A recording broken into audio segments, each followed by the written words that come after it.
ॐ नमो भगवते वासुदेवाय। ॐ नमो भगवते वासुदेवाय। ॐ नमो भगवते वासुदेवाय। ॐ नमो भगवते वासुदेवाय। ॐ अज्ञानतिमिरान्धस्य ज्ञानाञ्जनशलाकया चक्षुरुन्मिलितं येन तस्मै श्रीगुरवे नमः।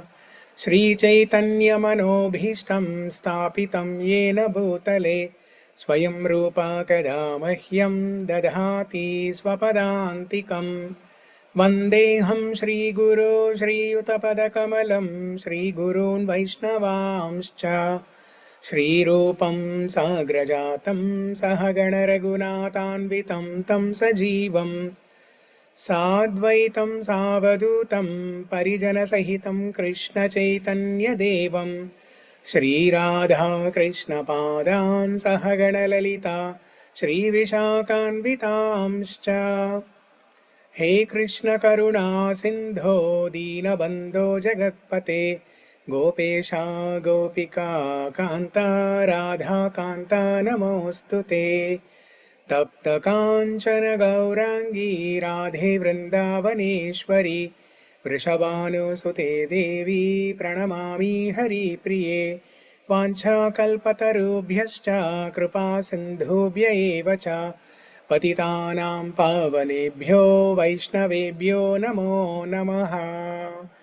जय श्री कृष्ण चैतन्य प्रभु नित्यानंद श्री अद्वैत गदाधर श्रीवासादि गौर भक्तवृंद। हरे कृष्णा कृष्ण कृष्ण हरे हरे, हरे राम राम राम हरे हरे। नमो विष्णुपादाय कृष्णप्रस्थाय भूतले श्रीमते राधनाथ स्वामिनिति नामिने। नमो विष्णुपादाय कृष्णप्रस्थाय भूतले श्रीमते भक्तिवेदांत स्वामिनिति नामिने। नमस्ते सरस्वती देवे गौरवाणी प्रचारिणे निर्विशेषा शून्यवादी पाश्चात्य देशतारिणे।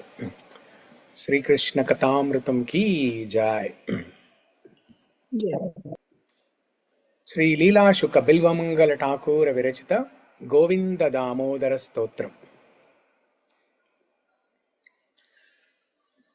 अग्रे कुरूणामत पाण्डवानां दुःशासनेन हृतवस्त्रकेशा कृष्णा तथा क्रोशधनन्यनाथ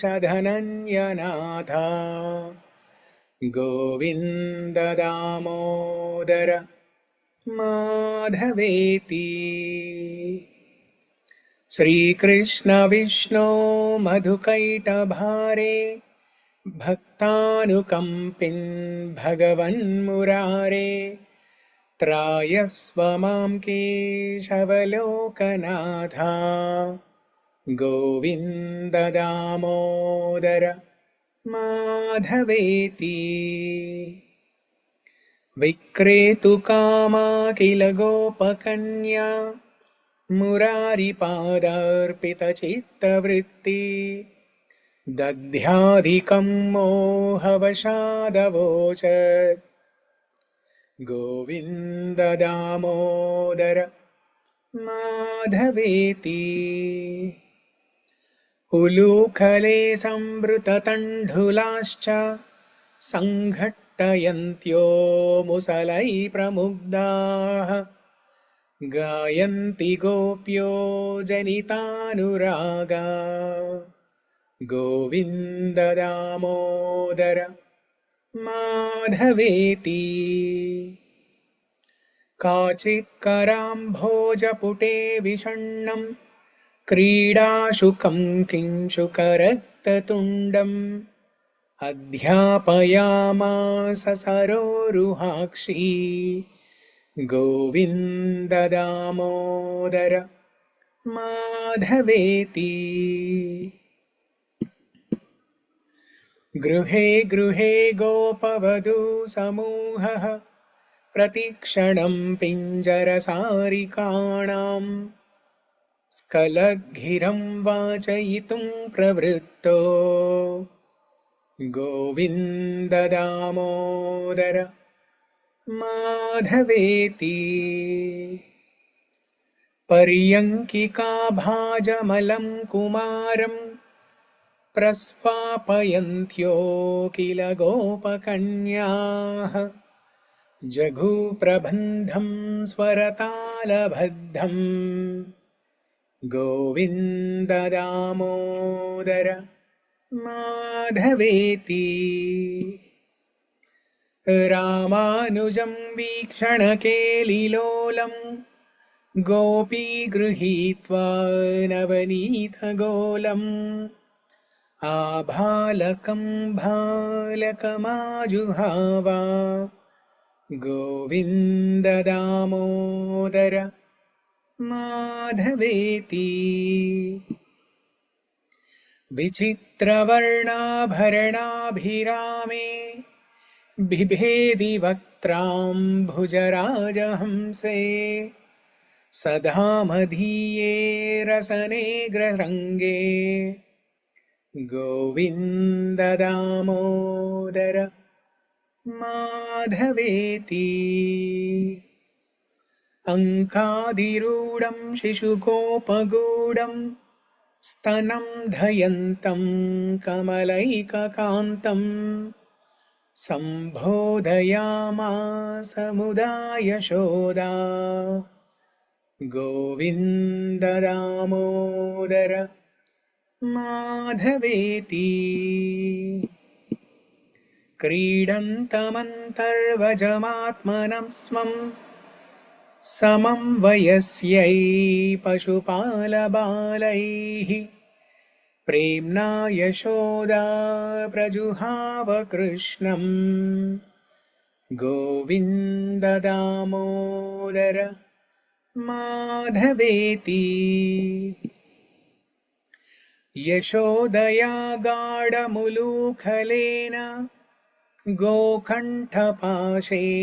निबध्यमानं रुरोदमन्दं नवनीतभोजी गोविन्द दामोदर माधवेति।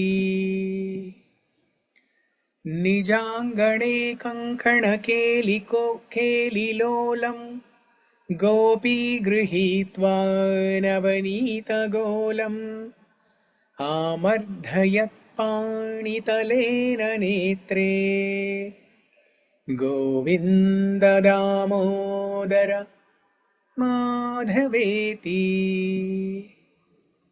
गृहे गृहे गोपवधूकदम्भा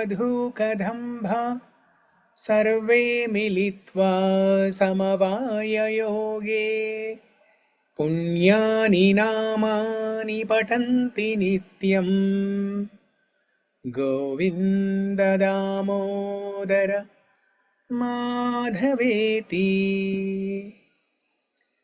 मन्दारमाले वदनाभिरामं बिम्बादरे पूरितवेणुनादम् गोगोपगोपी जनमध्य संस्थम् गोविन्द दामोदर माधवेति। जलाशये काळियमर्दनाय यदा कदम्बादपतन्मुरारे गोपाङ्गनाश्चुक्रुषुरेत्य गोपा गोविन्द दामोदर माधवेति। अक्रूरमासाद्य यदा मुकुन्दश चापोत्सवार्थं मधुरां प्रविष्टः तदा सपौरैर्जयतीत्यभाषी गोविन्द दामोदर माधवेति। कंसस्य दूतेन यदैव नीतौ बृन्दावनान्ताद्वसुदेवसूनौ रुरोदगोपी भवनस्य मध्ये गोविन्द दामोदर माधवेति अक्रूरयाने यदुवंशनाथं सङ्गच्छमानां मधुरां निरीक्ष्य ऊचुर्वियोगात् किल गोपबाला गोविन्द दामोदर माधवेति चक्रन्दगोपीनलनीवनान्ते कृष्णेन हीना कुसुमेशयाना प्रफुल्लनीलोत्पललोचनाभ्याम् गोविन्द दामोदर माधवेति मातापितृभ्यां परिवार्यमाणा गेहं प्रविष्टा विललापगोपी आगत्य मां पालयमुष्वनाथा गोविन्द दामोदर माधवेति बृन्दावनस्थं हरिमाशु बुद्ध्वा गोपीगता कापि वनं निशायाम् तत्राप्य दृष्ट्वातिभयाधवोचद् गोविन्द दामोदर माधवेति सा नीरजाक्षीमवलोक्य राधाम् रुरोद गोविन्द वियोगखिन्नाम् सखी प्रफुल्लोत्पललोचनाभ्याम् गोविन्द दामोदर माधवेति गोविन्द दामोदर माधवेति गोविन्द गोविन्द हरे मुरारे Govinda Govinda Mukunda Krishna Govinda Govinda रधाङ्गपाणे Govinda Damodar माधवेति Govinda Damodar माधवेति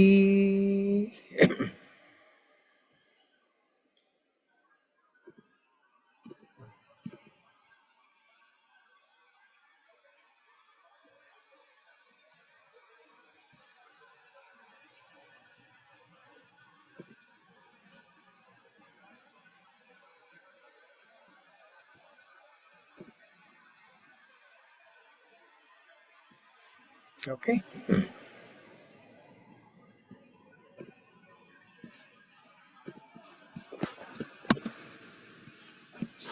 Now we will recite Jagannathastakam.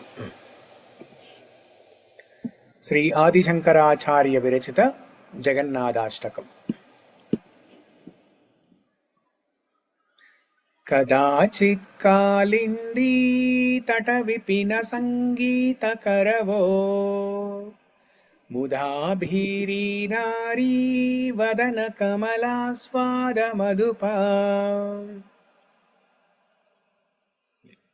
कदाचित् कालिन्दी कालिन्दे तटविपिनसङ्गीतकरवो तटविपिनसङ्गीतकरवो मुदाभिरीनारी वदन कमलास्पदा मधुपा रमाशम्भुब्रह्मामरपतिगणेशार्चितपदो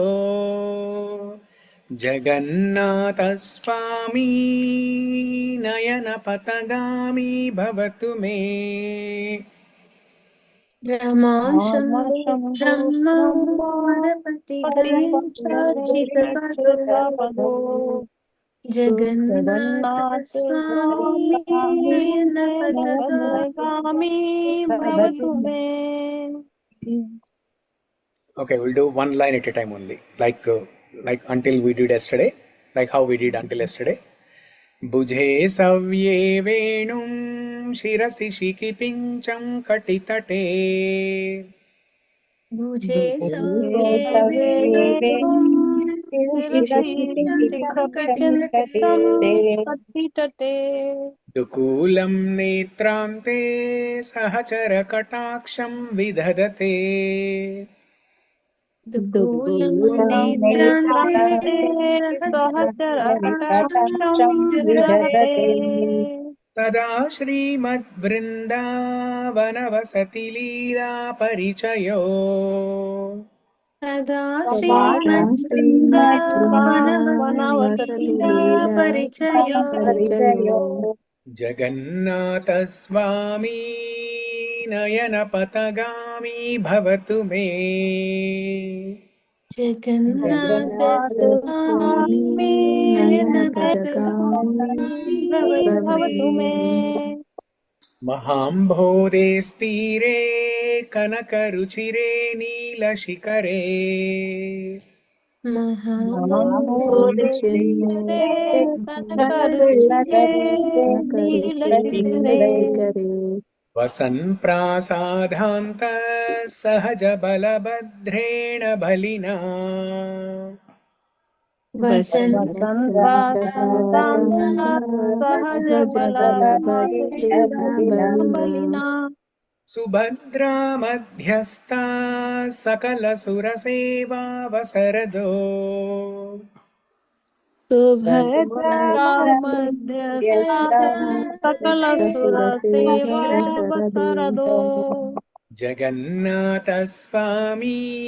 नयनपथगामी भवतु मे। जगन्नाथ स्वामी नयन-पथगामी भवतु मे। कृपापारावारा सझलझलधश्रेणिरुचिरो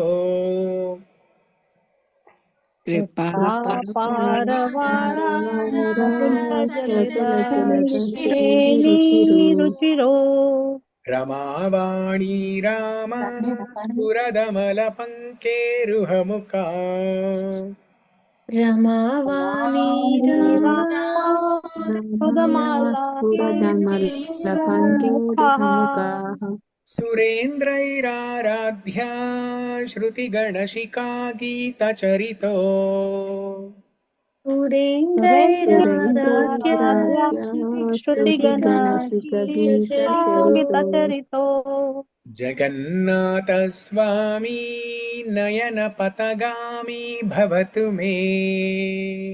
जगन्नाथ स्वामी जगन्नाथ नयनपथगामी नयन-पथगामी भवतु मे। भवतु मे।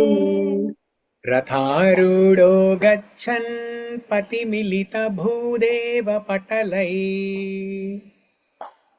रथारूढो गच्छन् पतिमिलितभूदेव पतिमिलितभूदेवपतिः स्तुतिप्रादुर्भावं प्रतिपदमुपाकर्ण्य सदया स्तुतिप्रादुर्भावं प्रतिपदमुपकर्ण्य प्रतिपदमुपकर्ण्यदया सदया दया सिन्धुर्बन्धु सकलजगता सिन्धुसुतया दया दया सिन्धुर्बन्धु सिन्धुर्बन्ध सकल सकलजगता जगता सिन्धुसुतया सिन्धुसुतला जगन्नाथस्वामी नयनपथगामी भवतु मे।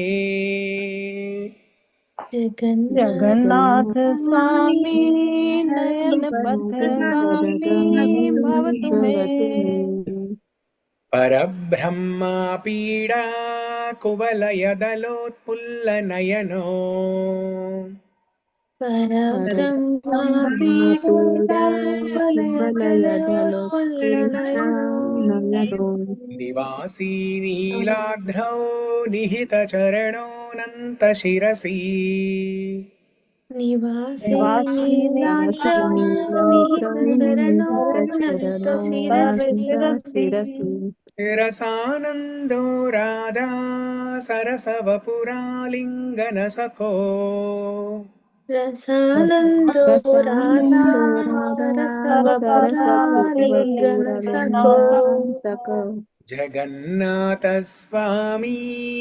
नयनपथगामी भवतु मे जगन्नाथ स्वामी नयनपथगामी भवतु मे न वै याचे राज्यं न च कनकमाणिक्यविभवम् न वै नवैयाचे राज्यं न च कनकमाणिक्यविभवम् न याचेऽहं रम्यां निखिलजनकाम्यां वरवधूम् न याचेऽहं रम्यां निखिलजनकाम्यां वरवधूम् सदा काले काले प्रमथपतिना गीतचरितो सदा सदा काले काले काले काले प्रमथपतिना प्रमथपतिना गीतचरितो गीतचरितो Jagannathswami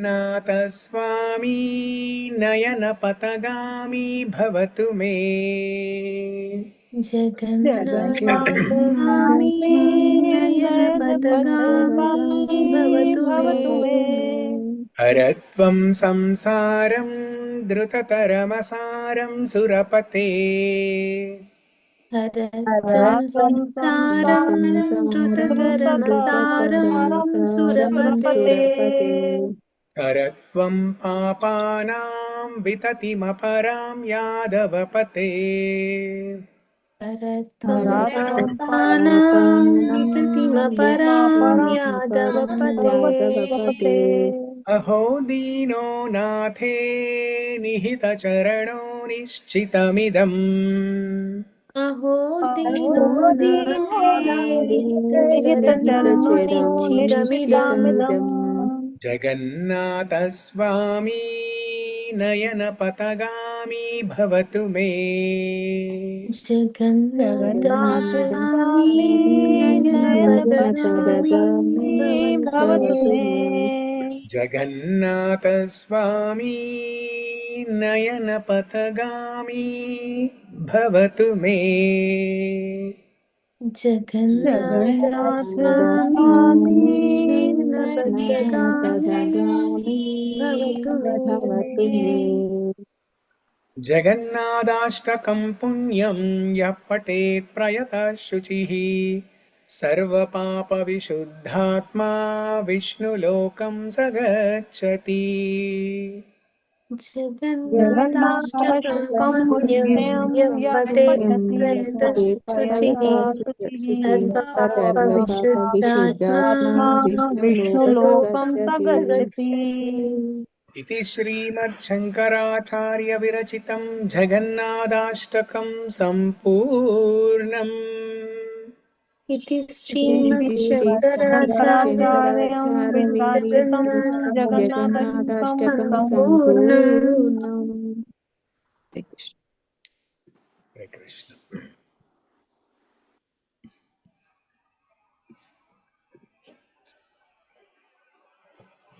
Yesterday we discussed shloka number 7 from Jagannathastakam. न वैयाचे राज्यं न च कनकमाणिक्यविभवम् न याचेऽहं रम्यां निखिलजनकाम्यां वरवधूम् सदा काले काले प्रमथपतिना गीतचरितो जगन्नाथस्वामी नयनपथगामी भवतु मे I do not pray for a kingdom, nor for gold, rubies, and wealth. I do not ask for a beautiful wife desired by all men. I simply pray that the Lord, whose glories are always sung by Lord Shiva, may that Lord Jagannatha be the object of my vision.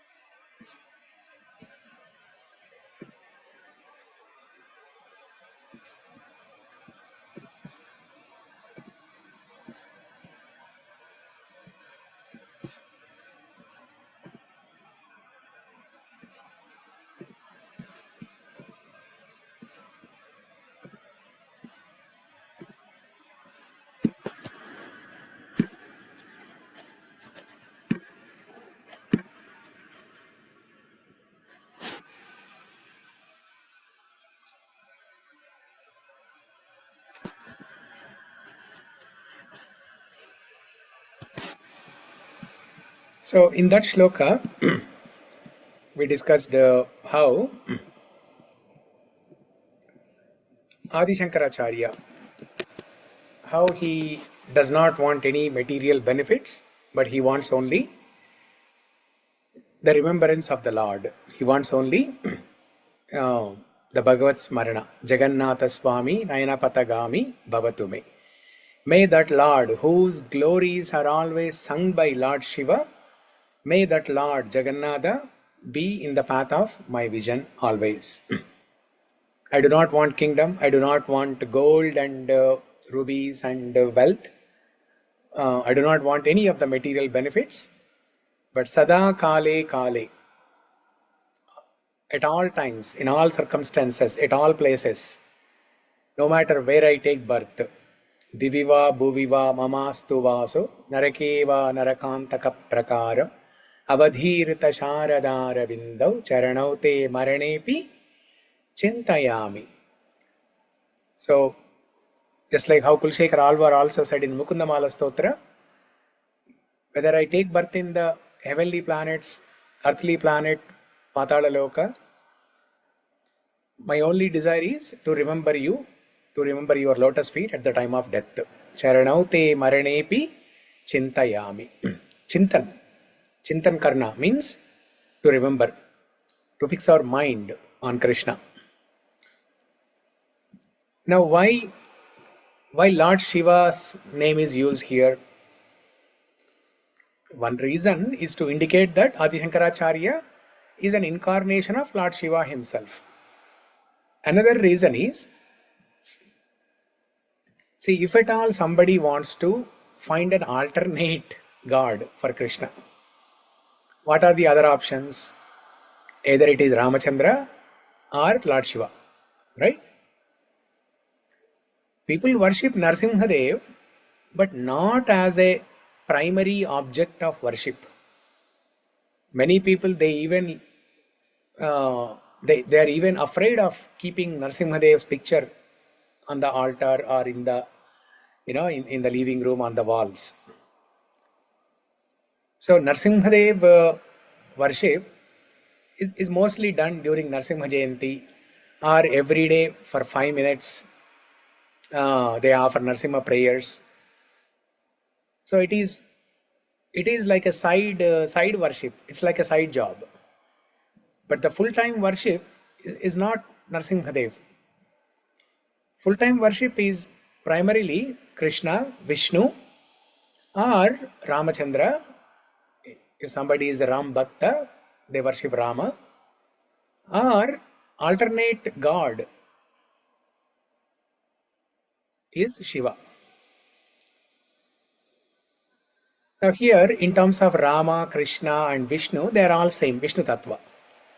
But the reason why Shiva's name is used here, as we all know, Lord Shiva is known as Bhola Shankar. Bhola Shankar means Ashutosh, Bhola Shankar. Lord Shiva gets pleased very quickly, simply by offering some milk, Palabhisheka, Kshirabhisheka, and simply when you offer Bilva Patra and you sing Lingashtakam, Vishwanādhashtakam, Lord Shiva is pleased. He's very easy to be pleased.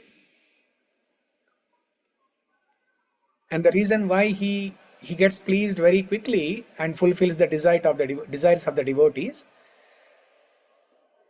the reason is, if Lord Shiva doesn't fulfill the desires of the devotees quickly, what they will do? They'll keep on reciting Vishwanādhashtakam, Lingashtakam, they'll keep on pouring milk, they'll keep on doing worship, they'll keep on asking.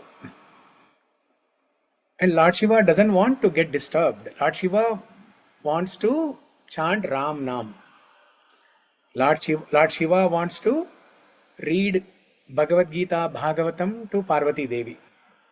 So Lord Shiva is singing the glories of Sri Krishna Bhagavan, Sri Ramachandra.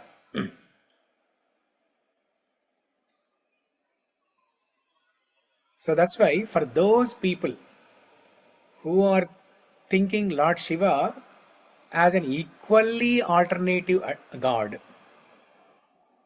Alternate god is fine. If somebody is a Shaivite and they they want to worship, they want to keep Lord Shiva as the primary object of worship, that is fine. Because if it is a family inheritary or some other reason, they want to become full-time Shaivite, that is fine. But if they try worship of Vishnu, Krishna, Rama for some time, and then they find alternate option as Shiva, for those people, Adi Śaṅkarācārya is saying, "Oh fools, even if you go to Lord Shiva, even if you worship Lord Shiva, you will end up realizing that Lord Shiva is actually worshipping Vishnu. He is worshipping Krishna and Rama. He is singing the glories of Krishna and Rama." So in Bhagavatam, there is a beautiful sloka. When Sri Mahavishnu appears in front of Lord Shiva, this is during Mohini Murti Avatara. We all know the story of Mohini Murti. Lord Vishnu himself appears as Mohini Murti, and later on, Lord Vishnu withdraws that Mohini Murti Avatara, and then he appears as Vishnu, and Lord Shiva is offering prayer. Shri Mahadeva Uvacha Deva Deva Jagat Vyapin Jagadisha Jaganmaya Sarvesham api bhavanām tvamatma heturishvaraha.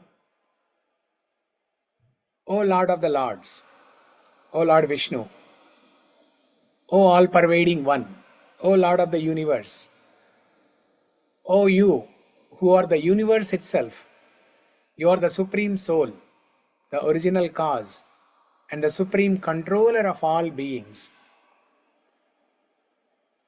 So Lord Shiva is giving the identity of Lord Vishnu. Those people who are worshipping Lord Shiva as an alternate god, when they start worshipping him, you will realize that Lord Shiva is declaring Lord Vishnu as the supreme. He is the controller. Lord Vishnu, you are the universe itself. You are the supreme soul. You are the original cause. Lord Vishnu is the cause of Lord Shiva also. And then what else he say? Ārādhanām sarveshām Vishnur-ārādhanam param. Tasmāt paradaram devi tadīyānām samarthanam.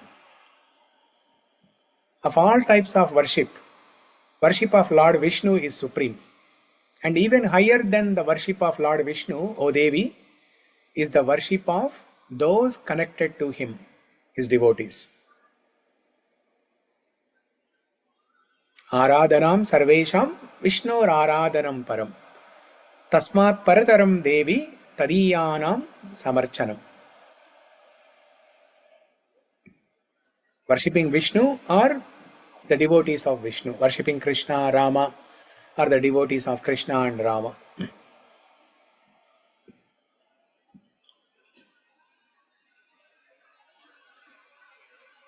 Okay.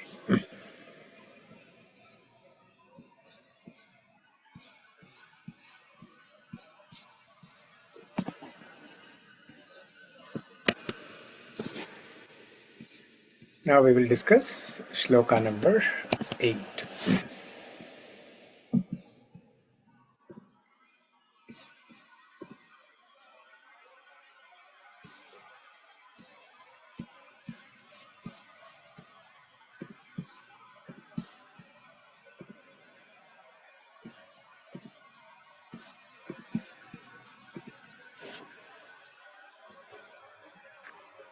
The final shloka.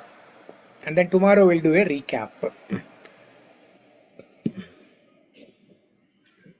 We'll do the revision of all the 8 shlokas tomorrow. Okay, Jagannathastakam shloka number 8. Hara tvam samsāram druta-taram asāram sura-pate. Haratvam samsaram sāram druta-taram asāram sura-pate. Haratvam pāpānām vitatim aparām yādava-pate. Haratvam pāpānām vitatim aparām yādava-pate.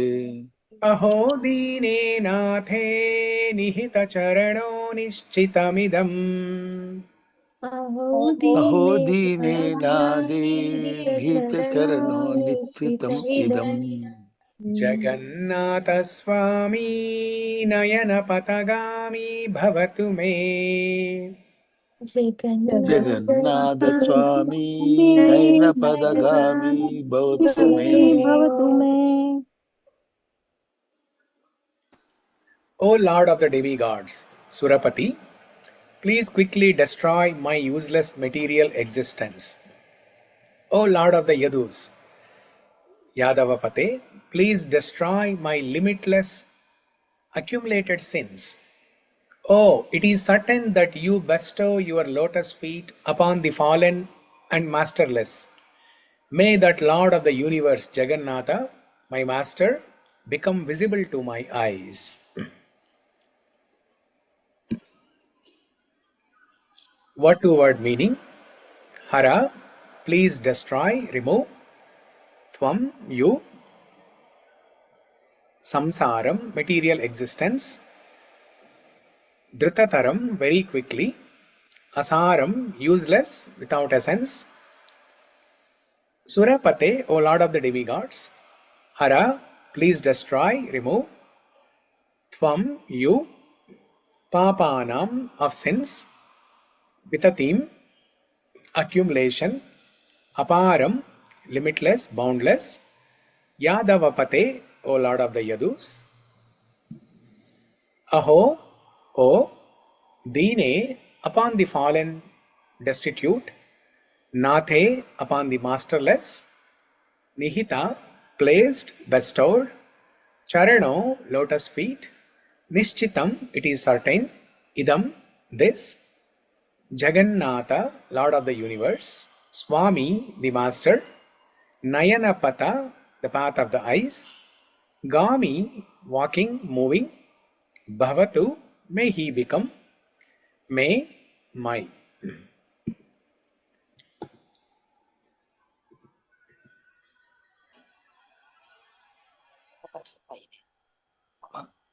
Okay, now Ādi Śaṅkarācārya, he is expressing total surrender, Saranagati. This is the theme we see in all the stotrams. All the acharyas, first they glorify the Lord, and then they describe their beauty, the Lord's beauty. They describe about the Punya Kshetra, the Sthala Purana. They describe any other features and any other details. And towards the end, they express their miserable condition. They express their fallen condition in the material world, and they ask for help. So this is the total surrender, Saranagati.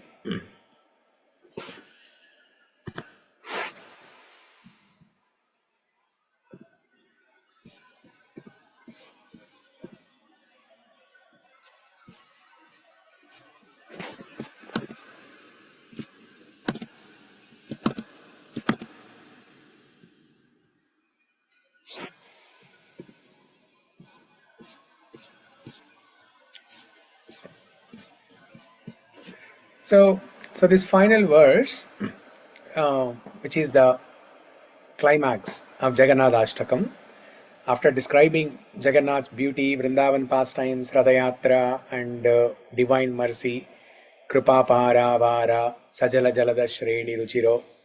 Now Ādi Śaṅkarācārya finally offering a heartfelt prayer. Remove my material existence. Haratvam samsāram. Haratvam samsāram. So here Ādi Śaṅkarācārya is not only asking to end suffering. He is asking the Lord to remove forgetfulness of Krishna. That is the main problem, right? The main problem is forgetfulness of Krishna. So, haratvam samsāram. Ādi Śaṅkarācārya doesn't want just liberation from the material world. He doesn't want a relief from the problems of the material world, wherein a devotee can go and merge in the Brahma Jyoti, and that's a relief from the material miseries. That is not what he is asking for. He is asking for removing the forgetfulness of the Lord. Avismritistva charanaravinde. Kulshekara Alvar says, Mukundamala Stotra, avismriti. Okay, vismriti is forgetfulness. Avismriti is removing the forgetfulness, it becomes avismriti, non-forgetfulness. That is remembering. So this is what Ādi Śaṅkarācārya is also asking. Jagannātha svāmī nayana-patha-gāmī bhavatu me. So material existence is called asāram. Asāram means without any value. Sāram means value, essence or value. Asāram means no value. Why there is no value? Because it is temporary. Because it is temporary, that's why there is no value.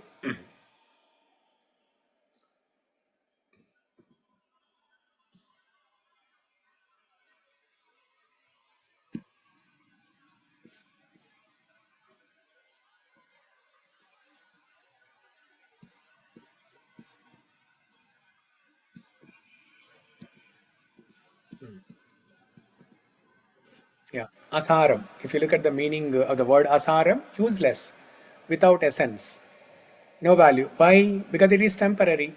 It is temporary, that's why there is no value to it. Now, so you still see my slide that I am sharing? Yes, Prabhuji. Okay. But it's very small, Prabhuji. It's very small Very because small, Prabhuji. It's difficult to read. Oh, it is it's gone small? to the back. It's gone back Yeah, of you and I because see. your picture is in the front, so Okay, my picture is being shown. Okay, let me change it.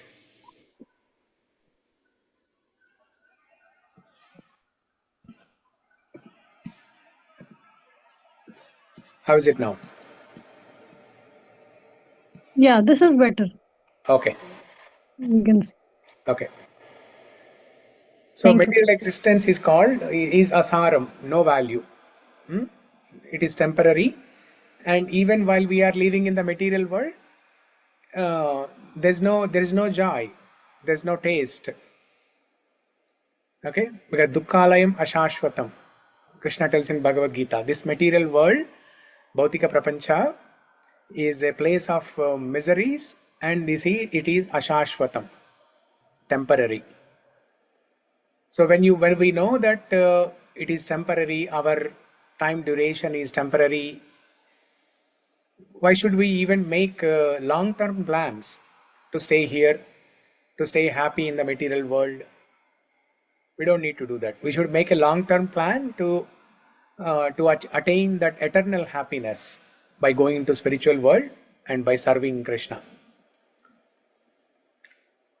Next phrase is haratvam pāpānām. Haratvam pāpānām. Pāpānām, of sins. Haratvam pāpānām. Remove all my sins. My sins are endless. I cannot purify myself. Only your mercy can save me. So this is complete humility. When a devotee is making a heartfelt prayer like this is complete humility. I am such a fallen soul, I cannot purify myself. I'm full of sins and I cannot purify myself. Only your mercy can save me. So this is karpanya. Karpanya is not same as krupana. Krupana There is a word in Bhagavad Gita, krupana. Krupana, brahmana. Krupana means miser. Okay, karpanya. Next, after expressing that how this material world is asāram and remove my material existence and also remove my sins, Krishna tells in Bhagavad Gita that if you surrender to me, I will remove all your sinful reactions. Sarva dharman parityajya mamekam sharanam vraja aham tvam sarva papebhyo mokshayishyami ma suchaha.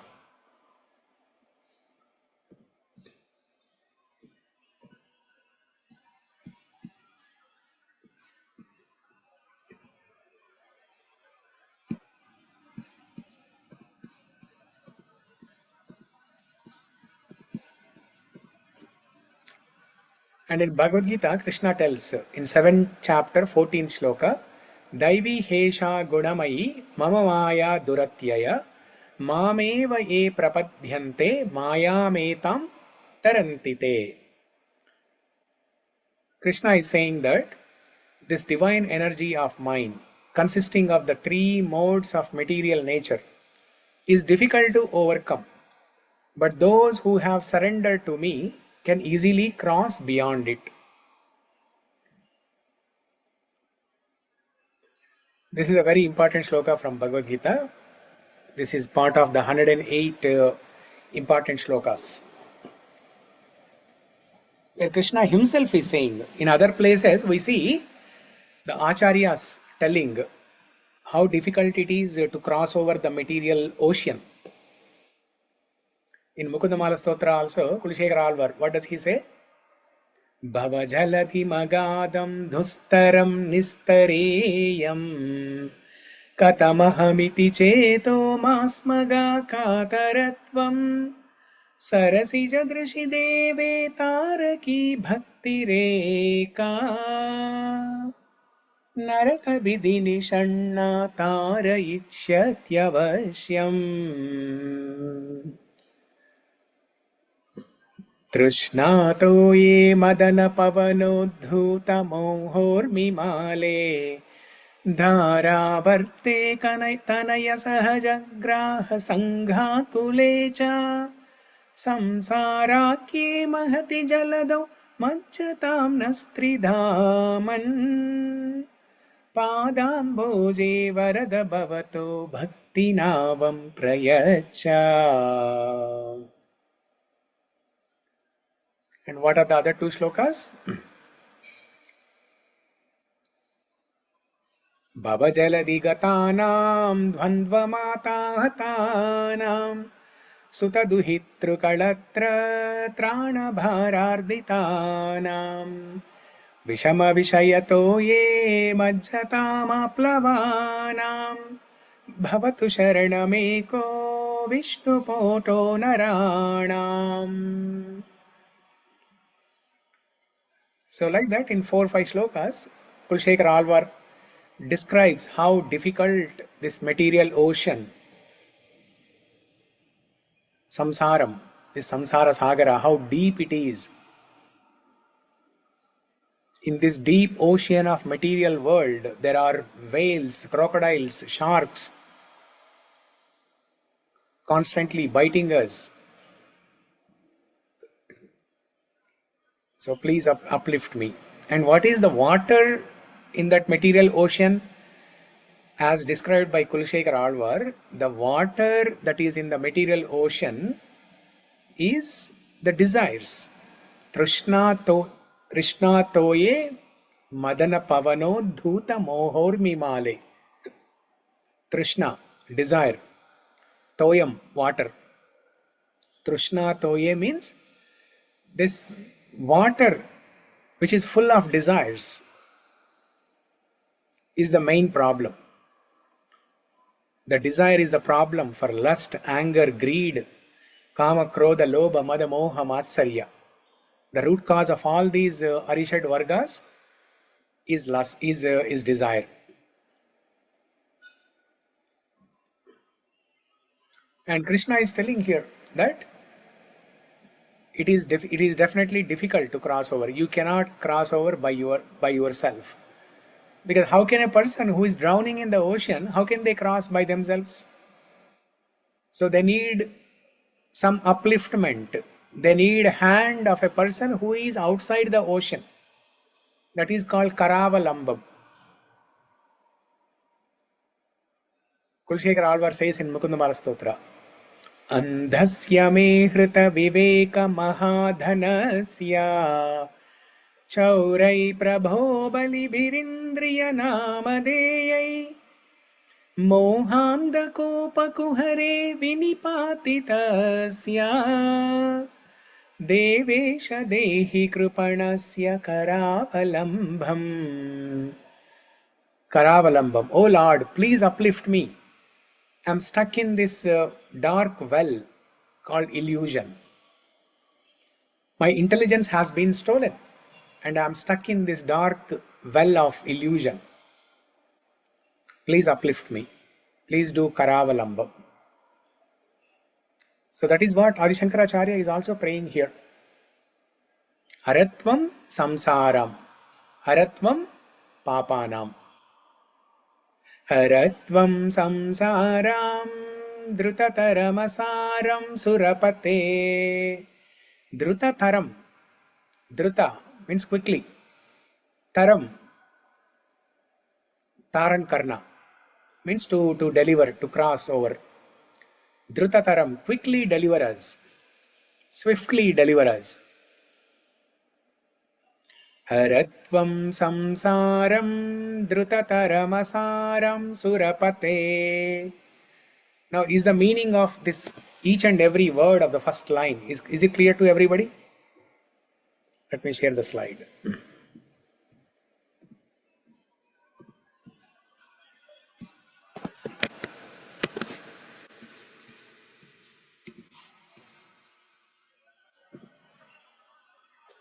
So is the meaning of the first line, every word, is it clear? Haratvam, you remove, you destroy. What to destroy? Samsāram, this samsara sagara, or this existence, this material existence, this cycle of birth and death, remove that. Druta-taram, quickly remove it. And quickly deliver us from this material ocean. Asāram, this is tasteless. This is full of problems. This is temporary. O sura-pate, O Lord of the demigods. Is it clear? Did everyone understand it? I want some yes or no. Yes, Prabhuji. Okay, good. If no one speaks, I will speak about the first line until 10:30, 11 o'clock. So you better speak. Next. Actually, going back to the first one only. So talking about this Karavalambam, where Ādi Śaṅkarācārya is asking Lord to help cross over from this material world. Ādi Śaṅkarācārya has written beautiful Narasimha Karavalamba Stotram. Narasimha Karavalamba Stotram, where every sloka of that stotram, it ends with Narasimha Devi Karavalambam. Karavalambam Mamadehi Narasimha, something like that. Oh Lord Narasimha, please uplift me. Please do Karavalambam.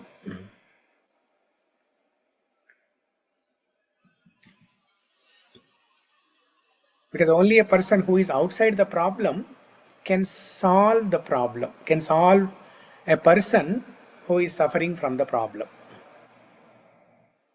Einstein, the famous scientist, Einstein also said the same thing, that you cannot solve a problem which was created with the same consciousness. If a person who is influenced by the Rajoguna and Tamoguna, if he is stuck in a problem, how can he solve it?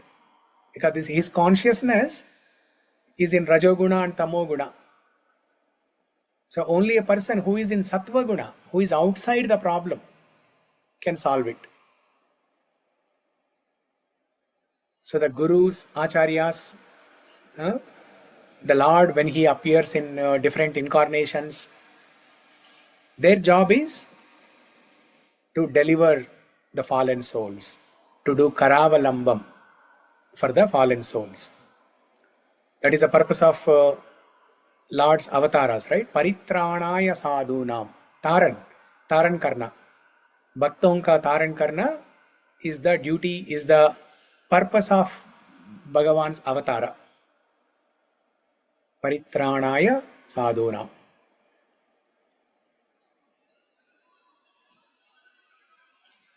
In the Guruvashtakam, the famous Guruvashtakam of ISKCON, Samsāradāva nalalīda loka Tranaya karunya ghana tvam. Samsāradāva nalalīda loka. I'm stuck in this material ocean, which is compared to a forest fire. Please show, O spiritual master, please show mercy on me and deliver me from this ocean.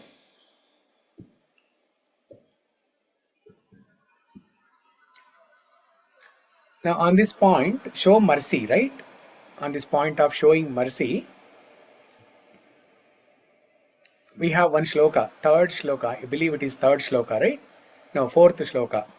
Kripa paravara sajala jhalada shreni ruchiro. So, what is Ādi Śaṅkarācārya saying in that shloka? Lord Krishna showers infinite mercy. Jalada shreni ruchiro. Daya sindhur bandhu sakala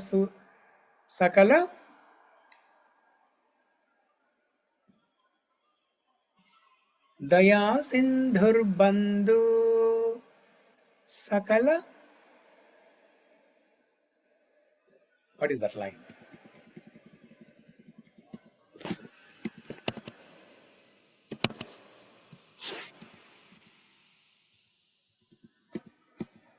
Daya sindhur bandhu sakala jagata sindhu sutaya. In the fifth shloka also. So fourth shloka, fifth shloka, there is a mention of this mercy. So let's talk about this mercy a little bit here. Okay. Now, Jalada Shreni Ruchiro. Jalada is the clouds. Shreni, a series or rows. A row of clouds. Just like when there are infinite number of clouds in a row, and when it starts showering rain, you will get infinite amount of rain. Because there are so many clouds and they are all showering mercy. So what do these row of clouds represent? The row of clouds represent the different spiritual masters, the many innumerable number of spiritual masters, and also the innumerable number of avatars of Bhagavan. To uplift the devotees, to uplift the fallen devotees, fallen souls. Sometimes the Lord comes personally by himself, sometimes he sends his representatives, the spiritual masters, acharyas. So all these acharyas and different avatars of Bhagavan, they form a series, a row of clouds, infinite number of clouds in a row, showering infinite amount of mercy. Kripa para vara sajala jalada shreni ruchiro. And when you have cloud rain, how are the clouds formed? The clouds are formed when the ocean water is evaporated by the sun. Now the ocean, which is Sindhu, Krishna is called Karuna Sindhu. Hey Krishna Karuna Sindhu, Dīna Bandho Jagat-pate, Gopesha Gopika Kanta, Radha Kanta Namostute. Sri Krishna is known as Karuna Sindhu. He's an ocean of mercy. So you have an ocean water, that is Krishna. And then to evaporate this ocean water, what do we need? Sun. And who is that sun? That sun is Radharani. If that ocean is Sriman Narayana, that ocean is Sri Mahalakshmi. I mean, the sun is Sri Mahalakshmi. If the ocean is Krishna, then that sun is Bhanu Nandini, Radharani.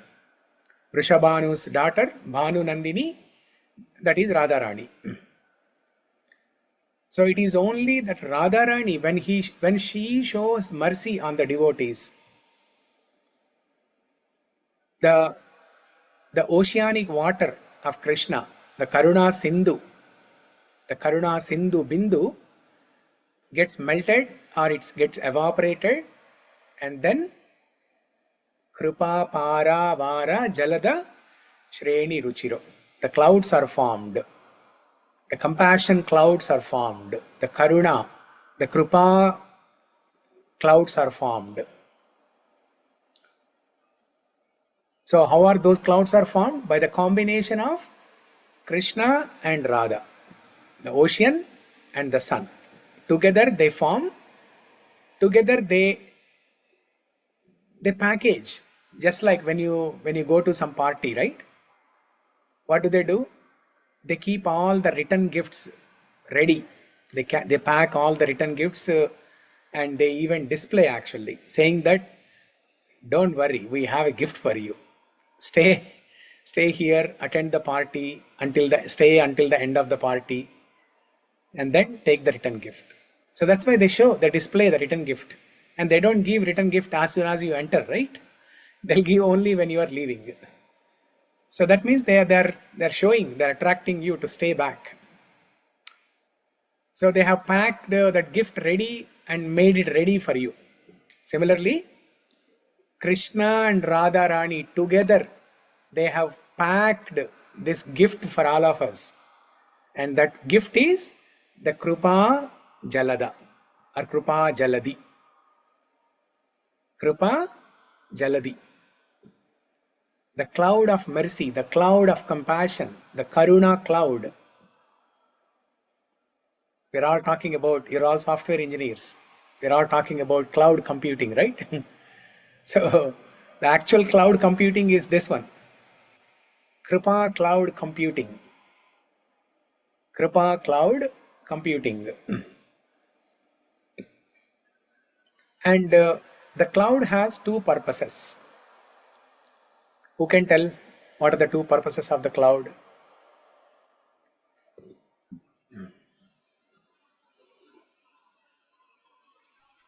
Because of clouds only we are getting rains probably. Okay. And also grain. Huh? Rain and grain. Yeah, rains. Because of rains there are grains. So what is the other purpose? What is the other function of the cloud? I don't say purpose, but what is the other function? When there are clouds, what happens? Let's say there is no rain. Lighting? Lightning is a separate, it's a separate entity. It has nothing to do with clouds, but it's a separate thing.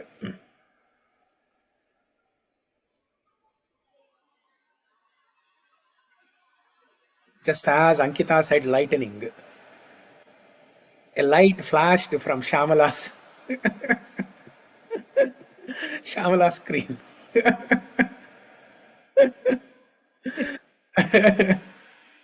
No, actually I meant lighting, because when two clouds they strike to each other, then the lightning is produced, right? It's minus minus plus plus, and then they strike together, and then the lightning is produced. Okay. In the charge of the clouds. Okay. What else? Water. Water has give water to us. Yeah, rain. Because of rain, there's a water. So let's say, I'll give a simple example. I'll make it simple. Let's say there is no rain. When there is no rain, there is no lightning, there is no thunder. Okay, just the clouds are there. So they will cover the sun. Ah, very good. See, Neetu is getting trained. It's been only like 2 weeks, but Neetu is becoming super smart. It covers the sun. That means the sun represents knowledge, enlightenment. And when the clouds are covering the sun, that means they are covering our knowledge. They are covering our knowledge. They are covering our remembrance of God. If you want to do any sinful activity in the material world, what do you have to do? You have to forget God. You have to forget God. Only then you can do sinful activity. Let's say somebody wants to steal, wants to do some robbery in a bank. They have to forget God. Only then they can do that act of stealing. For example, in Seattle, near Seattle Center recently, I think last week or so, what happened? 3 boys, age of 15 years. Their age is only 15 years, but they fired guns on the people around, and few people died and many people were injured. And it is mentioned that, in fact, our Sharwani, that day she was in the same place. Fortunately, she escaped. She and her whole family was there in that same place. And fortunately, they escaped. Each of those boys, they were holding 70 to 80 bullets in their gun. 15-year-old boys. They shot guns on people. How can they do that? Only when they forget God. Now it is that cloud which is making them forget God. It is the same cloud, Krishna, Radha. It is the same Krishna who gives forgetfulness or remembrance. Whoever wants forgetfulness, Krishna gives forgetfulness. Whoever wants remembrance, Krishna gives remembrance. Mattah smritir jnanam apohanam cha. Sarvasya chaham hrudi sannivishto. Mattah smritir jnanam apohanam cha. Vedaishcha sarvairahameva vedyo. Vedanta krut veda videva chaham. Krishna tells in Bhagavad Gita, chapter 15, sloka number 15. Forgetfulness and remembrance come from me. Matta smritir jnanam apohanam. Smriti is remembrance. Apohanam is forgetfulness. So both come from Krishna only. So depending on what is your interest, what is your inclination, the same cloud can shower the mercy of Krishna and Radha, or the same cloud can cover you from God, so that you don't see the light, you don't see sun. Okay. So that's why Ādi Śaṅkarācārya in the next shloka also, 5th shloka also, he invoked the mercy aspect. What is the mercy aspect? The mercy aspect is Lakshmi Devi, Sindhu Suta. Sindhu is ocean, Suta is the daughter of ocean, that is Lakshmi Devi. Daya Sindhur Bandhu Sakala Jagata Sindhu Sutaya Jagannātha svāmī nayana-patha-gāmī bhavatu me. So it is only by the mercy of Krishna and Radha, or Sri Mahalakshmi and Sriman Narayana, we get uplifted from the material world. That is what Adi Śaṅkarācārya is saying in where is that?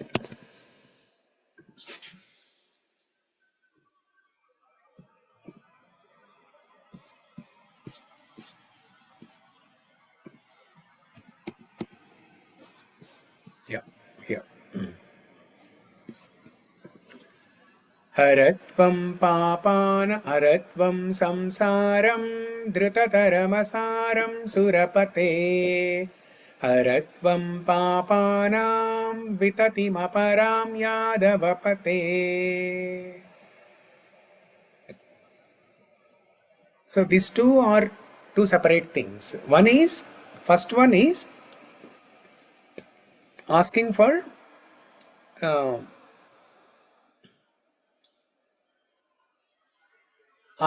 ending this material existence itself. That means this present body, material body. But if there are some sinful activities that were performed in the previous lifetimes, and because of that we may take birth again in the next life, and we come back to material world. That's why Adi Śaṅkarācārya in the second line, he's asking to remove those sinful reactions that were done in the previous lifetimes, so that there is no rebirth again. Sarva dharman parityajya mam ekam sharanam vraja. Krishna is saying, mam ekam sharanam, you surrender unto me. Aham tvam sarva pāpebhyo moksha isyami māsuchaha. I will take care of all your sinful reactions and I'll give you moksha.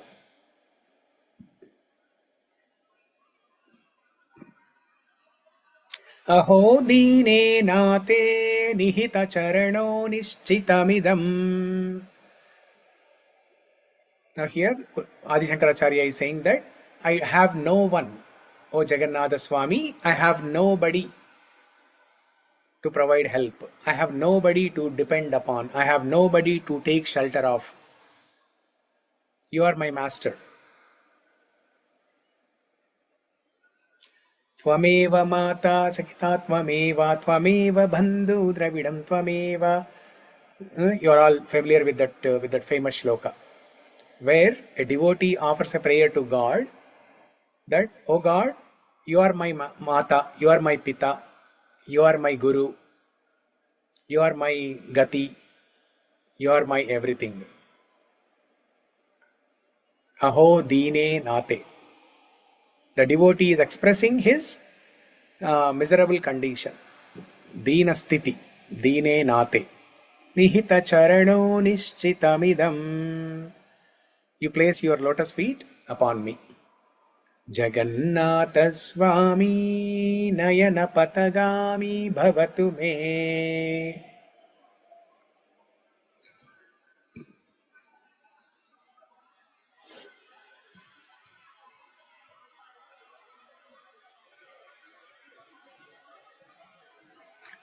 In Sanskrit, hara,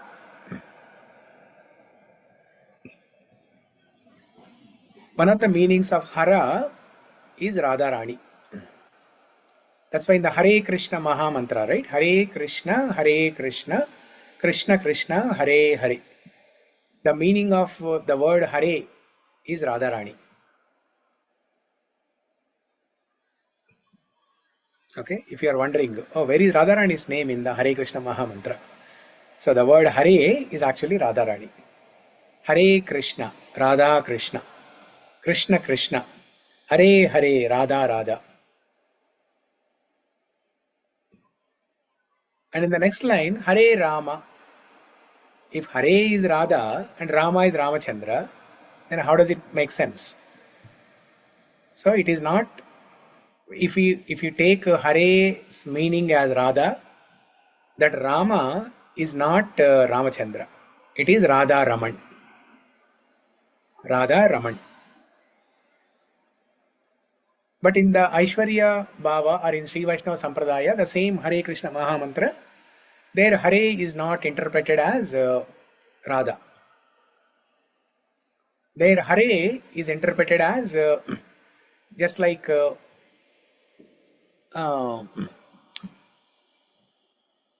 Hey Gopalaka, Hey Krupa Jalanide in Mukundamala Stotra, right? So that kind of notation. Hey, Hey, Hare, like that.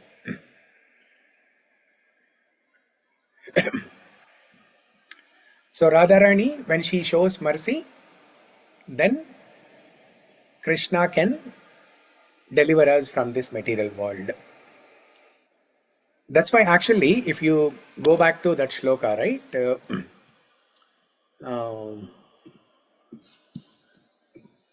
Daivi hesha gunamayi mama maya duratyaya mameva e prapadhyante maya metam tarantite. From Bhagavad Gita, here actually Krishna is talking about Radharani. He's talking about the jiva who is suffering in the material ocean, and also he is talking about Radharani. Daivi hesha gunamai, the divine energy of mind, consisting of the three modes of material nature, is difficult to overcome. But those who have surrendered to me can easily cross beyond it. So that is Radharani, the divine energy of mind. That is Radharani.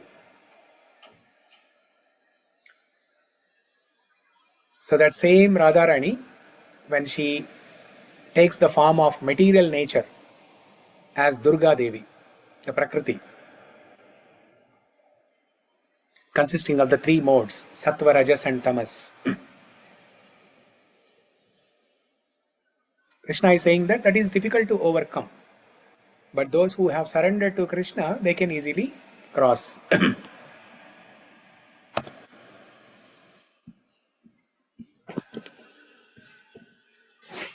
And then there is another shloka in Bhagavad Gita where Krishna says, Esham tvantagatam papam jananam punya karmanam te dvandva moha nirmukta bhajante mam dridhavrataha.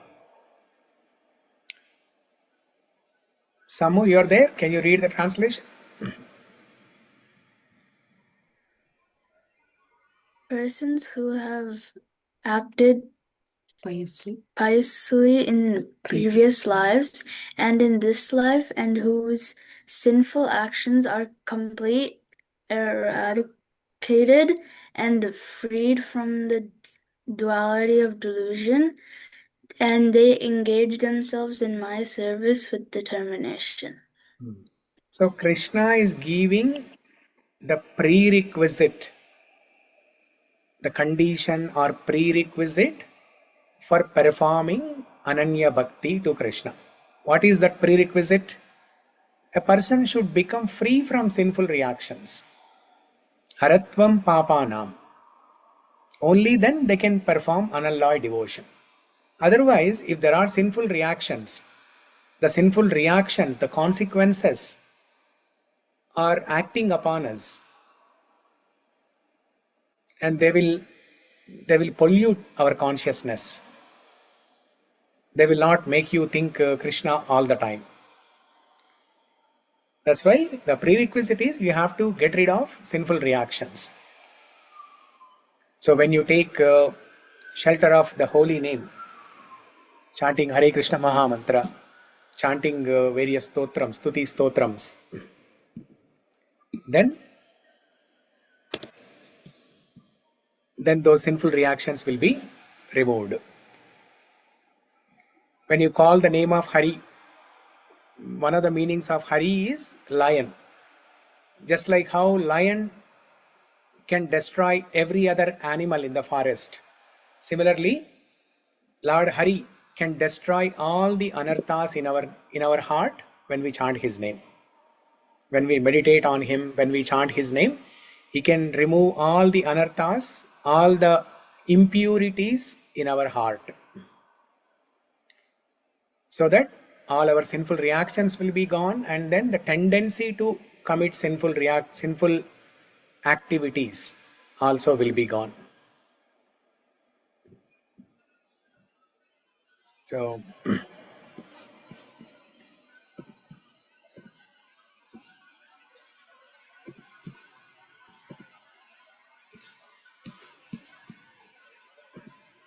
haratvam, samsāram, druta-taram, asāram, sura-pate. Haratvam pāpānām, vitatim aparām, yādava-pate. Yādava-pate. Just like how the Lord of the Yadus, how the Lord and the Master of Yaduvamsha, how you have liberated all the people in Yaduvamsha.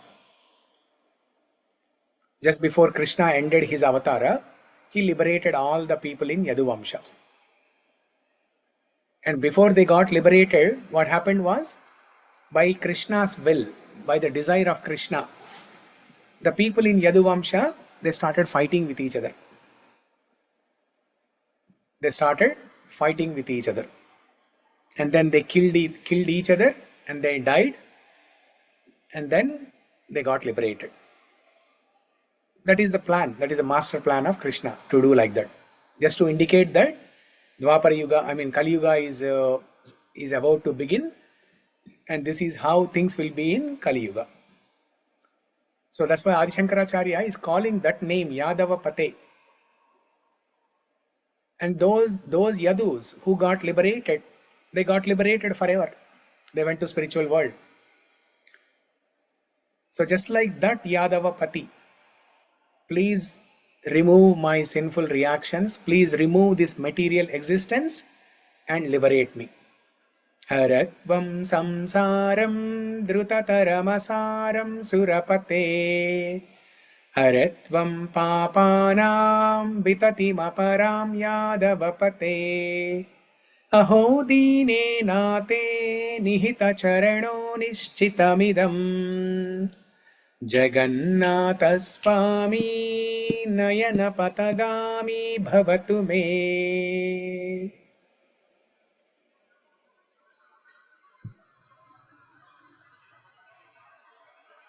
So this is the final prayer of Ādi Śaṅkarācārya.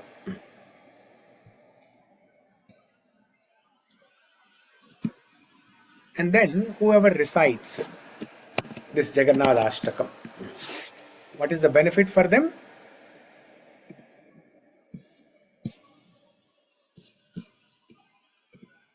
What is the benefit for them?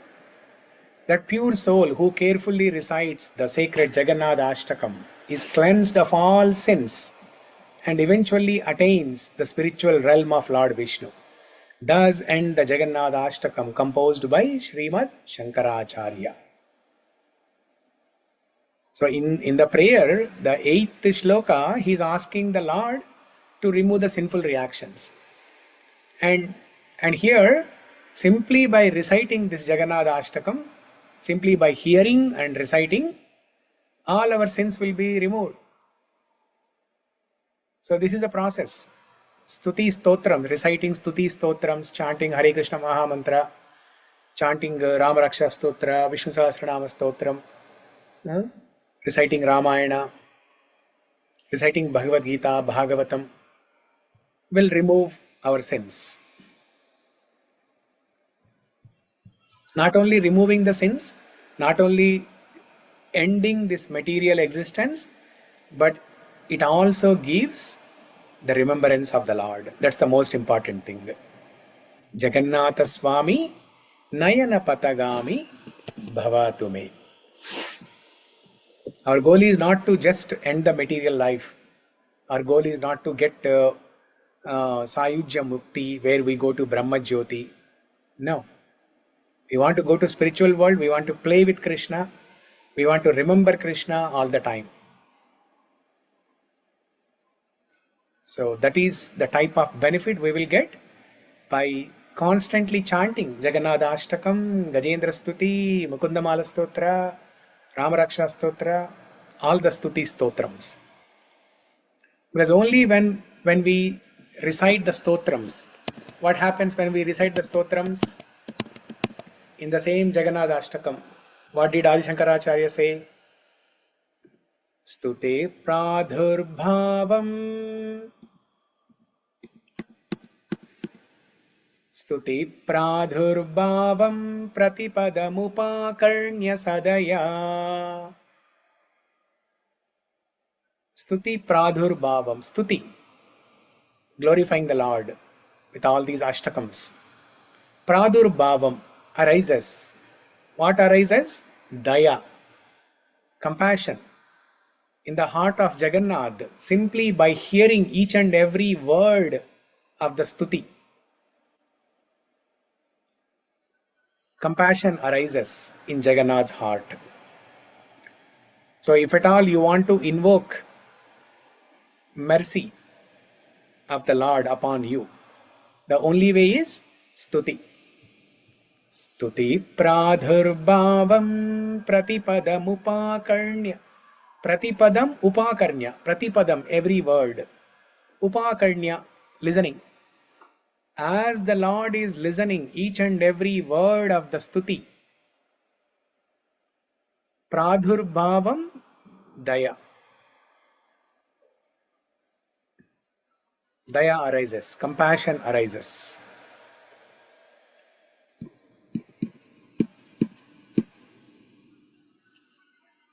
Okay, so this is the beautiful Jagannathastakam. Hope you all loved the journey of Jagannathastakam over, I don't know how many days we took. 2 weeks? Was it 2 weeks or roughly about 2 weeks? Because we discussed the story of Jagannath, the Kshetram, and then for some shlokas we took 2 days. So like that, I think about 2 weeks we spent discussing all these 8 shlokas. And one day we discussed the internal meaning of Jagannath Ratha Yatra. So I definitely relished this discussion very much, discussing Jagannathastakam, because this is the first time I am doing Jagannathastakam. First time means discussing Jagannathastakam for the first time. So tomorrow what we will do is, we will do a recap, revision of all the 8 shlokas, and also I will I'll present some topics, present some points that we can take home from this Jagannathastakam, whatever we have discussed in the last 2 weeks. Some key points that we can take home. The key points we can remember, some bullet points that we will discuss tomorrow. And then we will revisit Jagannathastakam next year. We will not do the last slide, Prabhuji. Huh? Jagannath, yādava-pate. The Yeah. last slide we are going to do that. Last slide we did, right? I mean, the word to word meaning is not required, but I just read the translation and yeah, Jagannathastakam Punyam. This Jagannathastakam is very auspicious. Yap patet prayata shuchihi. Yap patet, whoever recites this, whoever studies this, or whoever even hears it. Prayata. Prayata means makes an effort. Shuchi, they get purified. Purified of what? Sarva papa, of all sins. And they become a Shuddhatma, Vishuddhatma. And then they go to Vishnulokam. Vishnulokam sagacchati. Vishnulokam doesn't necessarily mean the Vaikuntha Loka. It can, depending on your worship, you can go to Vaikuntha Loka, you can go to Ayodhya Loka, Goloka Vrindavana. Vishnulokam sagacchati. Iti Śrīmad Śaṅkarācārya Virachitam Jagannathastakam Sampurnam. Yeah, this is straightforward. Thank you. Yeah.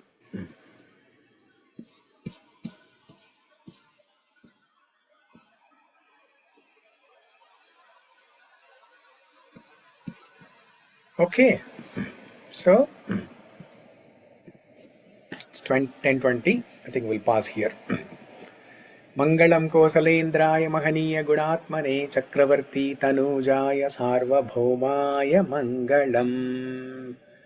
Śrī Ādi Śaṅkarācārya Virajita Jagannathastakam ki jai. Śrī Jagannātha Baladeva Subhadra Maiya ki jai. Jai. Śrī Jagannātha Puri Purushottama Kshetra Jagannath Puri Dham ki jai. Jai. Amritam ki jai. Jai. Okay. Thank you everyone for joining. Hare Krishna. See you all tomorrow. Thank you, Prabhuji. Hare Krishna. Thank you, Prabhuji. Thank you. Hare Krishna. Hare Krishna. Hare Krishna. Hare Krishna.